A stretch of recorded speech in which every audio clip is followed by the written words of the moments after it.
Buenos días, buenas tardes o buenas noches, dependiendo de la hora en la que estés viendo este video. Mi nombre es Ángel Marcano, tengo 20 años y actualmente curso en la Universidad Santa María, más concretamente estudios internacionales, y pertenezco al quinto semestre de dicha carrera. En el video de hoy hablaremos un poco sobre el consenso de Washington y lo dividiremos en 4 puntos fundamentales. En el primero de estos hablaremos sobre el concepto, el creador del concepto y los puntos que lo abarcan. En el segundo punto hablaremos sobre el gobierno de Ronald Reagan. En el tercero hablaremos del gobierno de su homólogo británica, pues Margaret Thatcher. Y en el cuarto hablaremos de las consecuencias de la liberalización de las economías en América Latina durante los 90 y principios de los 2000.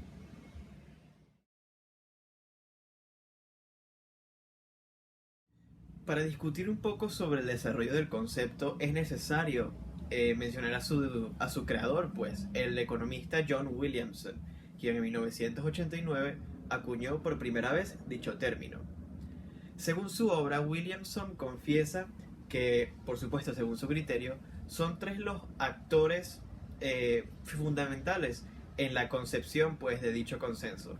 el Departamento del Tesoro de los Estados Unidos,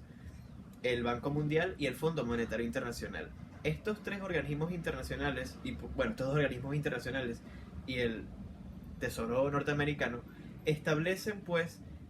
según su criterio, cuáles son las políticas preferibles para las naciones en vías de desarrollo, las naciones emergentes, tanto de América Latina como de Asia, de África, incluso de Europa del Este, para mejorar sus economías. Obviamente, existe una discusión académica sobre lo que implicaría la implementación, pues, de estas reformas liberales en los mercados de estas economías, ya que según los críticos, pues, del consenso de Washington, esto significaría una dependencia importante, pues, de estos tres organismos internacionales, sustrayendo de forma relevante, pues, la capacidad soberana de idear su propio camino y su propio cauce, tanto económico, político y social, que poseían, pues, estas naciones. En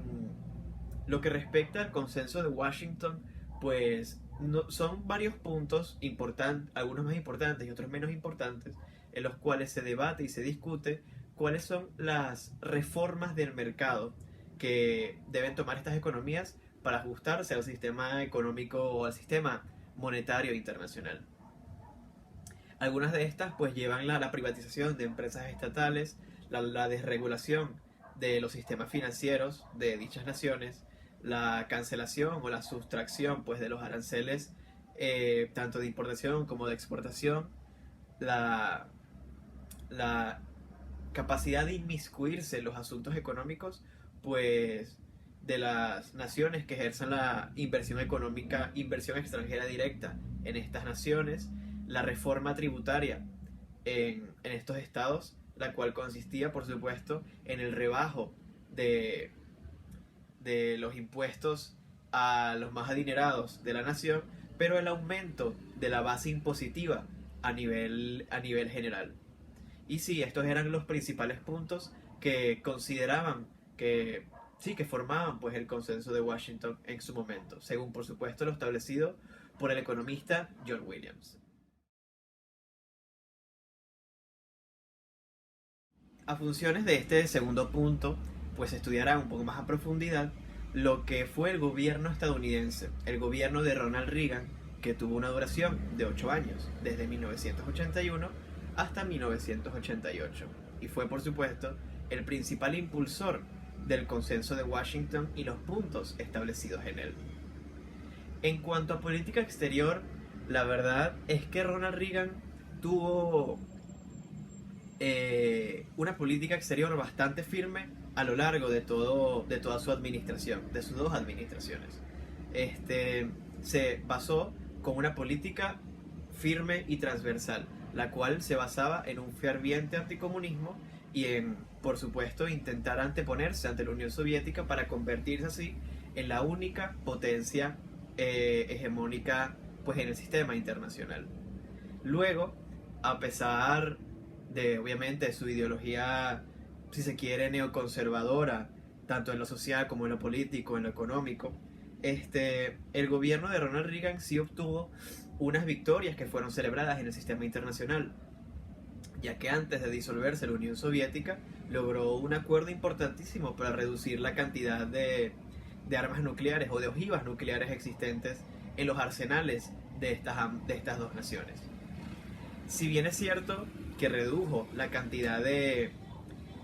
armamento nuclear existente en la faz de la Tierra, su carrera armamentística convencional, si se quiere, con la Unión Soviética no hizo más que aumentar, creando incluso lo que se conoció en el momento como el método de defensa Star Wars, que consistía en unos misiles de defensa tierra-aire que protegieran pues la integridad del territorio norteamericano. Luego, este gobierno, en cuanto a política interna, vio muchísima, vio muchísimas críticas a lo largo de sus 8 años, pese a su gran popularidad en el subconsciente estadounidense, e incluso subconsciente del movimiento más tradicionalista o conservador internacional. En este gobierno, Ronald Reagan, en lo económico, pues acuñó el término de Trickle Down Economics o Reaganomics, que se basaban pues en un corte del bracket o de los impuestos más altos para los más favorecidos, pues a la sociedad adinerada estadounidense, y el aumento pues de la base impositiva para los estratos sociales más bajos en la sociedad pues norteamericana. Esto se le aunó pues la crisis de pandemias o de pandemias como la del SIDA, e incluso las reformas tanto laborales, las reformas en en materias criminalísticas, y pues su trato con las comunidades, si se quiere, menos favorecidas, como las latinas o incluso las afroamericanas, que son pues ya parte del sistema estadounidense como lo conocemos a día de hoy. El sistema económico impulsado por la administración de Ronald Reagan buscó en todo momento una desregulación del sistema financiero estadounidense, en donde pues su impulso ideológico se veía sustentado por una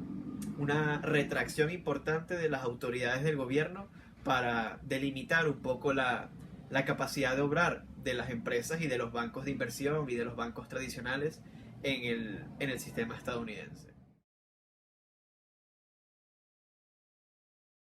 Para hablar sobre este tercer punto es importante mencionar un poco más a profundidad lo que fue el gobierno de Margaret Thatcher, la dama de hierro, la primer ministra británica, que según distintas agencias de noticias internacionales como la BBC o incluso PBS, la agencia estadounidense estatal,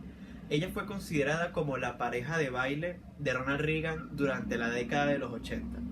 Cada uno, por supuesto, a un lado del Atlántico, pero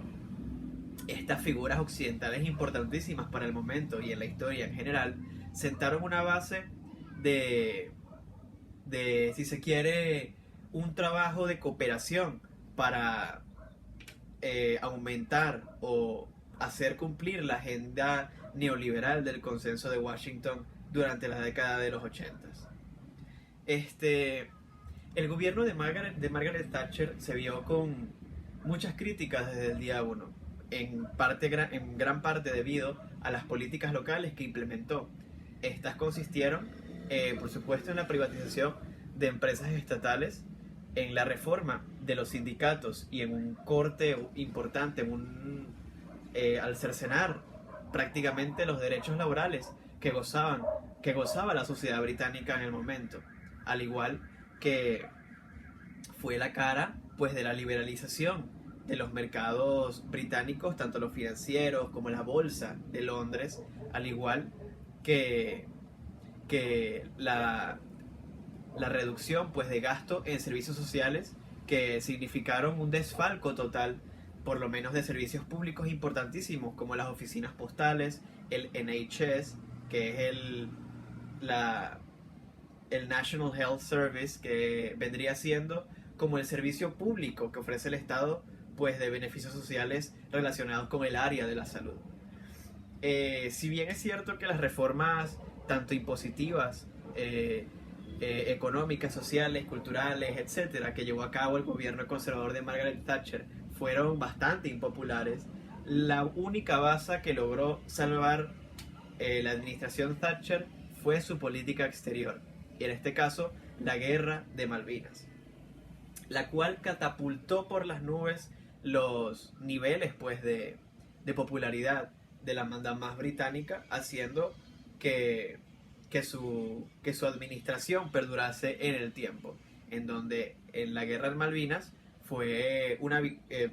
se dio con una victoria decisiva de la Marina Británica y de las Fuerzas Armadas Británicas frente a las Fuerzas Armadas Argentinas lideradas por la dictadura del momento.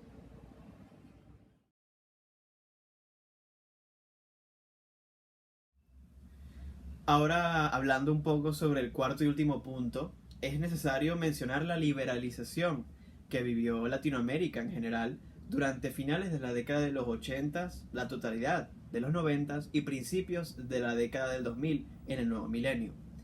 Si bien es cierto que la liberalización económica en distintas naciones como en Chile, en Brasil, en Paraguay, en México, sí, incluso en Venezuela misma y en Uruguay, llevó al crecimiento del Producto Interno Bruto y de las economías nacionales, la principal crítica que tuvieron estas reformas de mercado en estas naciones latinoamericanas fue que no hubo tiempo físico y figurativo, tanto física como figurativamente, para que las economías se ajustaran a los mercados de exportación y de importación internacionales. Eran economías acostumbradas a subsidios y a un proteccionismo generalizado, en donde la economía local era favorecida por encima, por supuesto, de los mercados internacionales. Y todo esto cambió con, con muy pocas administraciones de por medio. Es por esto que muchas veces la distribución de las riquezas que generaron pues el aumento del Producto Interno Bruto y de las economías de estas naciones no se realizó de una manera equitativa, se llevó a cabo pues de una manera desigual, aumentando la brecha salarial pues entre los más ricos y los menos favorecidos y los más pobres pues de las naciones latinoamericanas emergentes, incluso llegando por supuesto a explosiones sociales como se vivieron en casos particulares en este continente. Tenemos a principios de los 2000 a las reformas económicas de Carlos Menem y lo que significó para la Argentina, en lo cual le abrió la puerta y dio lugar a la aparición del peronismo kirchnerista, si se quiere, en la palestra pública de la política argentina. Lo mismo sucedió aquí en Venezuela, en donde pues estas reformas lideradas por el Fondo Monetario Internacional, el Banco Mundial y el Tesoro de los Estados Unidos, llevadas a cabo pues por la segunda administración de Carlos Andrés Pérez, llevaron a lo que en Venezuela se conoce como el Caracazo, este alzamiento popular pues por el corte de a los subsidios tanto en transporte como en gasolina y en servicios básicos como el agua, la electricidad, el internet, etcétera, llevaron de manera irrefutable a lo que en unos años más adelante se convertiría en la revolución social del siglo XXI, pues el socialismo del siglo XXI comandado por Hugo Rafael Chávez Frías y posteriormente concatenado pues con su sucesor Nicolás Maduro Moros. Es por esto que estas políticas que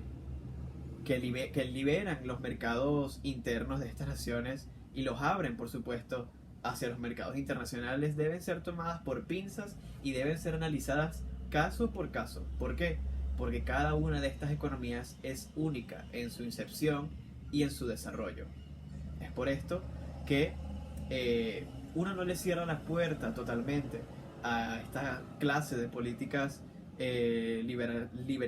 liberalizadoras pues, del mercado, pero sí es cierto que deben ser reestudiadas y reanalizadas desde un enfoque multidimensional y pragmático que se ajuste a la realidad de cada una de estas naciones.